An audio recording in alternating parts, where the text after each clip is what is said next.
అలా సాయంత్రం బయటకు వెళ్ళాము. రోడ్డు పక్కనే ఒక రెస్టారెంట్ ఉంది. ఆ రెస్టారెంట్ బయట అయితే ఒక బండి కనిపిస్తుంది కదా. ఇప్పుడు కూడా మేము అనంతనగర్ వచ్చినప్పుడు ఈ బండి దగ్గరికి అయితే ఒకసారైనా వస్తాము. వచ్చి ఎందుకు అనుకుంటున్నారా, అక్కడ కట్లెట్స్ అనేది అమ్ముతున్నారనమాట. సమోసాలు, చికెన్, వెజ్, అలాగే వాటితో పాటు టీ, కాఫీ ఇవి కూడా అమ్ముతారు. ఇక్కడ వచ్చిన ప్రతిసారి ఒక్క చికెన్ కట్లెట్స్ అయినా లేదా వెజ్ అయినా తింటాము. ఇప్పుడు కార్తీక మాసం కాబట్టి వెజ్ తీసుకున్నాం. వీటినే రోల్స్ అని కూడా అనొచ్చు మనం.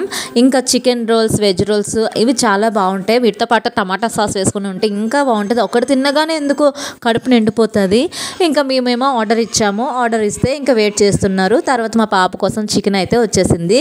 ఇంకా తను ఫుల్ హ్యాపీ అనమాట. నాన్ వెజ్ ఇంకా తింటుంది. ఇంకా దానిపైన మేము టమాటా సాస్ అయితే వేసుకుందాం. తనకైతే వద్దనేసింది.